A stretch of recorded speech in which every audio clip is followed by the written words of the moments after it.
Hi, today we listened to The Adventure of the Italian Nobleman by Agatha Christie. Poirot and I had many friends and acquaintances of an informal nature. Amongst these was to be numbered Dr. Hawker, a near neighbor of ours, and a member of the medical profession. It was the genial doctor's habit to drop in sometimes of an evening and have a chat with Poirot, of whose genius he was an ardent admirer. The doctor himself, frank and unsuspicious to the last degree, admired the talents so far removed from his own. On one particular evening in early June, he arrived about 8:30 and settled down to a comfortable discussion on the cheery topic of the prevalence of arsenical poisoning in crimes. It must have been about a quarter of an hour later when the door of our sitting room flew open, and a distracted female precipitated herself into the room. "Oh, doctor, you're wanted." Such a terrible voice. It gave me a turn. It did indeed. I recognized in our new visitor Dr. Hawker's housekeeper, Miss Ryder. The doctor was a bachelor and lived in a gloomy old house a few streets away. The usually placid Miss Ryder was now in a state bordering on incoherence. What terrible voice! Who is it? And what's the trouble? It was the telephone, doctor. I answered it and a voice spoke. "Help," it said. "Doctor, help. They've killed me." Then it sort of tailed away. "Who's speaking?" I said. "Who's speaking?" Then I got a reply, just a whisper. It seemed, "Foscatini." Something like that. "Regent's Court." The doctor uttered an exclamation. "Count Foscatini. He has a flat in Regent's Court. I must go at once." "What can have happened?" "A patient of yours?" asked Poirot. "I attended him for some slight ailment a few weeks ago. An Italian, but he speaks English perfectly." "Well, I must wish you good night, Monsieur Poirot, unless—" He hesitated. "I perceive the thought in your mind," said Poirot, smiling. "I shall be delighted to accompany you. Hastings, run down and get hold of a taxi. Taxis always make themselves sought for when one is particularly pressed for time, but I captured one at last, and we were soon bowling along in the direction of Regent's Park. Regent's Court was a new block of flats, situated just off St. John's Wood Road. They had only recently been built and contained the latest service devices. There was no one in the hall. The doctor pressed the lift bell impatiently, and when the lift arrived questioned the uniformed attendant sharply. "Flat 11. Count Foscatini. There's been an accident there, I understand." The man stared at him. "First I've heard of it. Mr. Graves, that's Count Foscatini's man, went out about half an hour ago and he said nothing." "Is the Count alone in the flat?" "No, sir. He's got two gentlemen dining with him." "What are they like?" I asked eagerly. We were in the lift now, ascending rapidly to the second floor, on which flat 11 was situated. "I didn't see them myself, sir, but I understand that they were foreign gentlemen." Pulled back the iron door and we stepped out on the landing. Number 11 was opposite to us. Doctor rang the bell. There was no reply, and we could hear no sound from within. The doctor rang again and again. We could hear the bell trilling within, but no sign of life rewarded us. "This is getting serious," muttered the doctor. He turned to the lift attendant. "Is there any passkey to this door?" "There is one in the porter's office downstairs." "Get it then, and, look here, I think you'd better send for the police." Poirot approved with a nod of the head. The man returned shortly. With him came the manager. "Will you tell me, gentlemen, what is the meaning of all this?" "Certainly. I received a telephone message from Count Foscatini stating that he had been attacked and was dying. You can understand that we must lose no time, if we are not already too late." The manager produced the key without more ado, and we all entered the flat. We passed first into the small square lounge hall. A door on the right of it was half open. The manager indicated it with a nod. "The dining room." Dr. Hawker led the way. We followed close on his heels. As we entered the room, I gave a gasp.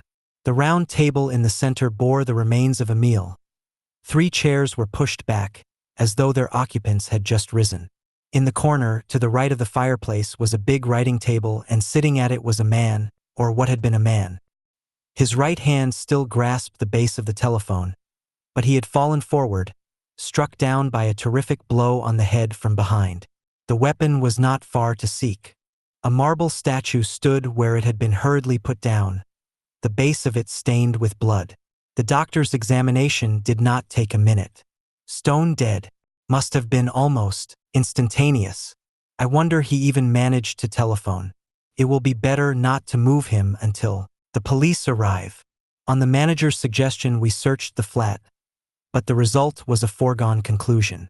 It was not likely that the murderers would be concealed there when all they had to do was to walk out. We came back to the dining room. Poirot had not accompanied us in our tour. I found him studying the center table with close attention. I joined him. It was a well-polished round mahogany table. A bowl of roses decorated the center, and white lace mats reposed on the gleaming surface. There was a dish of fruit, but the 3 dessert plates were untouched. There were 3 coffee cups with remains of coffee in them, 2 black, 1 with milk. All 3 men had taken port, and the decanter, half full, stood before the center plate. One of the men had smoked a cigar, the other 2 cigarettes. A tortoiseshell and silver box, holding cigars and cigarettes, stood open upon the table. I enumerated all these facts to myself, but I was forced to admit that they did not shed any brilliant light on the situation. I wondered what Poirot saw in them to make him so intent. I asked him. "Mon ami," he replied, "you miss the point. I am looking for something that I do not see." "What is that?" "A mistake, even a little mistake, on the part of the murderer." He stepped swiftly to the small adjoining kitchen, looked in, and shook his head. "Monsieur," he said to the manager, "explain to me, I pray, your system of serving meals here." The manager stepped to a small hatch in the wall. "This is the service lift," he explained. "It runs to the kitchens at the top of the building. You order through this telephone, and the dishes are sent down in the lift, 1 course at a time. The dirty plates and dishes are sent up in the same manner. No domestic worries, you understand, and at the same time you avoid the wearying publicity of always dining in a restaurant." Poirot nodded. "Then the plates and dishes that were used tonight are on high in the kitchen. You permit that I mount there?" "Oh, certainly, if you like. Roberts, the lift man, will take you up and introduce you. But I'm afraid you won't find anything that's of any use. They're handling hundreds of plates and dishes, and they'll be all lumped together." Poirot remained firm, however, and together we visited the kitchens and questioned the man who had taken the order from flat 11. The order was given from the à la carte menu, for 3, he explained. Soup julienne, filet de sole normande, tournedos of beef, and a rice soufflé. "What time?" "Just about 8 o'clock, I should say." "No, I'm afraid the plates and dishes have been all washed up by now." "Unfortunate. You were thinking of fingerprints, I suppose?" "Not exactly," said Poirot with an enigmatical smile. "I am more interested in Count Foscatini's appetite. Did he partake of every dish?" "Yes. But of course I can't say how much of each he ate. The plates were all soiled and the dishes empty, that is to say, with the exception of the rice soufflé. There was a fair amount of that left." "Ah," said Poirot, and seemed satisfied with the fact. As we descended to the flat again, he remarked in a low tone, "We have decidedly to do with a man of method." "Do you mean the murderer, or Count Foscatini?" The latter was undoubtedly an orderly gentleman. After imploring help and announcing his approaching demise, he carefully hung up the telephone receiver. I stared at Poirot. His words now and his recent inquiries gave me the glimmering of an idea. "You suspect poison?" I breathed. The blow on the head was a blind. Poirot merely smiled. We re-entered the flat to find the local inspector of police had arrived with 2 constables. He was inclined to resent our appearance, but Poirot calmed him with the mention of our Scotland Yard friend, Inspector Japp, and we were accorded a grudging permission to remain. It was a lucky thing we were, for we had not been back 5 minutes before an agitated, middle-aged man came rushing into the room with every appearance of grief and agitation. This was Graves, valet butler to the late Count Foscatini. The story he had to tell was a sensational one. On the previous morning, 2 gentlemen had called to see his master. They were Italians, and the elder of the 2, a man of about 40, gave his name as Signor Ascanio. The younger was a well-dressed lad of about 24. Count Foscatini was evidently prepared for their visit and immediately sent Graves out upon some trivial errand. Here the man paused and hesitated in his story.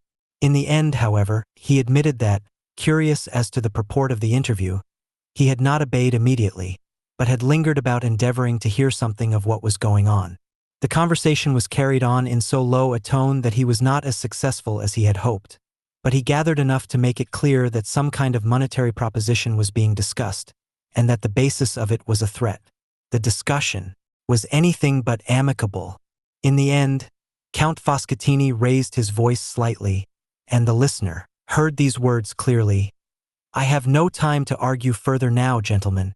If you will dine with me tomorrow night at 8 o'clock, we will resume the discussion." Afraid of being discovered listening, Graves had then hurried out to do his master's errand. This evening the two men had arrived punctually at 8. During dinner they had talked of indifferent matters, politics, the weather, and the theatrical world.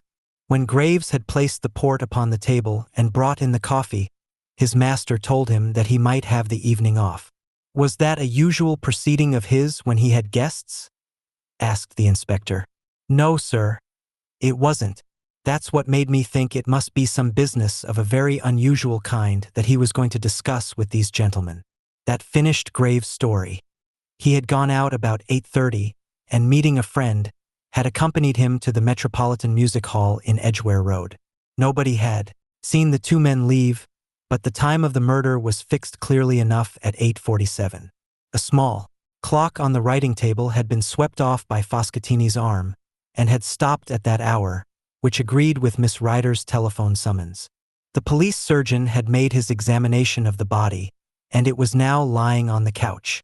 I saw the face for the first time, the olive complexion, the long nose, the luxuriant black mustache, and the full red lips drawn back from the dazzlingly white teeth.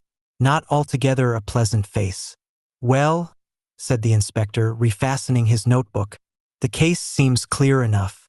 The only difficulty will be to lay our hands on this Signor Ascanio.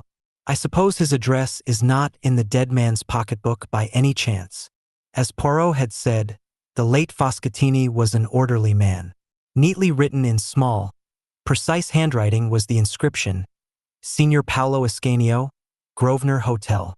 The inspector busied himself with the telephone, then turned to us with a grin. "Just in time.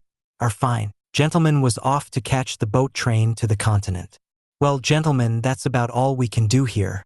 It's a bad business, but straightforward enough. One of these Italian vendetta things, as likely as not." Thus airily dismissed, we found our way downstairs.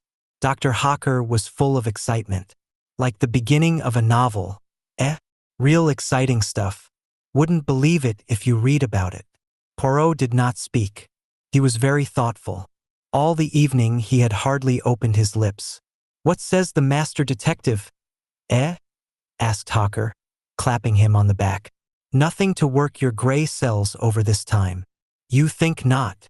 What could there be?" "Well, for example, there is the window." "The window? But it was fastened. Nobody could have got out or in that way. I noticed it specially." "And why were you able to notice it?" The doctor looked puzzled. Poirot hastened to explain. "It is to the curtains that I refer. They were not drawn. A little odd that. And then there was the coffee. It was very black coffee." "Well, what of it?" "Very black," repeated Poirot. "In conjunction with that, let us remember that very little of the rice soufflé was eaten, and we get what?" "Moonshine," laughed the doctor. "You're pulling my leg." "Never do I pull the leg. Hastings here knows that I am perfectly serious." "I don't know what you are getting at, all the same," I confessed. "You don't suspect the manservant, do you? He might have been in with the gang and put some dope in the coffee. I suppose they'll test his alibi?" "Without doubt, my friend. But it is the alibi of Signor Ascanio that interests me." "You think he has an alibi?" "That is just what worries me. I have no doubt that we shall soon be enlightened on that point." The Daily Newsmonger enabled us to become conversant with succeeding events. Signor Ascanio was arrested and charged with the murder of Count Foscatini. When arrested, He denied knowing the Count, and declared he had never been near Regent's Court, either on the evening of the crime or on the previous morning. The younger man had disappeared entirely. Signor Ascanio had arrived alone at the Grosvenor Hotel from the Continent 2 days before the murder. All efforts to trace the second man failed. Ascanio, however, was not sent for trial. No less a personage than the Italian ambassador himself came forward and testified at the police court proceedings that Ascanio had been with him at the embassy from 8 till 9 that evening. The prisoner was discharged. Naturally, a lot of people thought that the crime was a political one and was being deliberately hushed up. Poirot had taken a keen interest in all these points. Nevertheless, I was somewhat surprised when he suddenly informed me one morning that he was expecting a visitor at 11 o'clock, and that the visitor was none other than Ascanio himself. "He wishes to consult you?" "Do tout, Hastings, I wish to consult him." "What about?" "The Regent's Court murder." "You are going to prove that he did it." "A man cannot be tried twice for murder, Hastings. Endeavor to have the common sense." "Ah, that is our friend's ring." A few minutes later Signor Ascanio was ushered in, a small, thin man with a secretive and furtive glance in his eyes. He remained standing, darting suspicious glances from one to the other of us. "Monsieur Poirot?" My little friend tapped himself gently on the chest. "Be seated, Signor. You received my note. I am determined to get to the bottom of this mystery. In some small measure you can aid me. Let us commence. You, in company with a friend, visited the late Count Foscatini on the morning of Tuesday the 9th. The Italian made an angry gesture. "I did nothing of the sort. I have sworn in court. Precisement, and I have a little idea that you have sworn falsely. You threaten me? Bah! I have nothing to fear from you. I have been acquitted." "Exactly, and as I am not an imbecile, it is not with the gallows I threaten you, but with publicity." "Publicity? I see that you do not like the word. I had an idea that you would not. My little ideas, they are very valuable to me. Come, Signor, your only chance is to be frank with me. I do not ask to know whose indiscretions brought you to England. I know this much: you came for the special purpose of seeing Count Foscatini." "He was not a count," growled the Italian. "I have already noted the fact that his name does not appear in the Almanach de Gotha. Never mind. The title of count is often useful in the profession of blackmailing.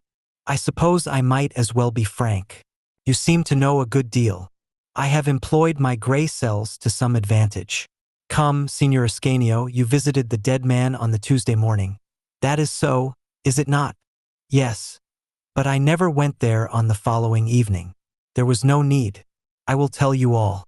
Certain information concerning a man of great position in Italy had come into this scoundrel's possession. He demanded a big sum of money in return for the papers. I came over to England to arrange the matter. I called upon him by appointment that morning. One of the young secretaries of the embassy was with me. The Count was more reasonable than I had hoped, although even then the sum of money I paid him was a huge one." "Pardon, how was it paid?" "In Italian notes of comparatively small denomination. I paid over the money then and there. He handed me the incriminating papers. I never saw him again." "Why did you not say all this when you were arrested?" "In my delicate position I was forced to deny any association with the man." "And how do you account for the events of the evening then?" "I can only think that someone must have deliberately impersonated me. I understand that no money was found in the flat." Poirot looked at him and shook his head.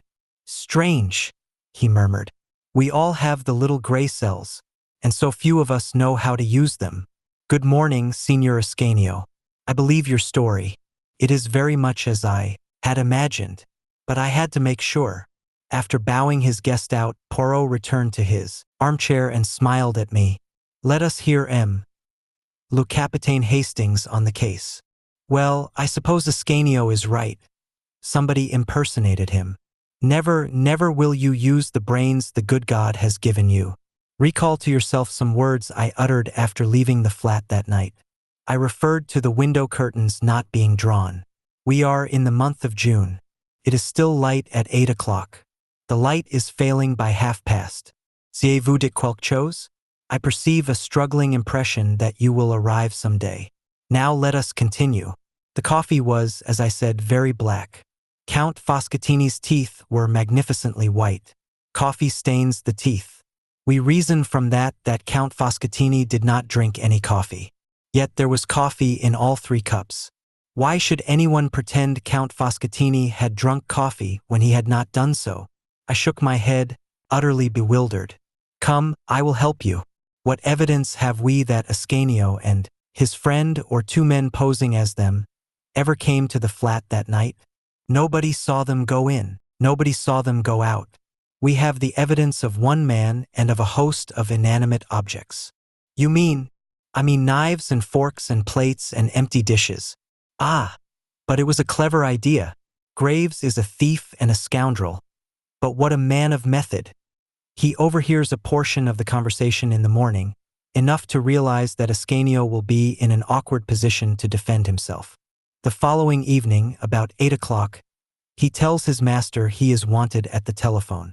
Foscatini sits down, stretches out his hand to the telephone, and from behind Graves strikes him down with the marble figure. Then quickly to the service telephone. Dinner for 3.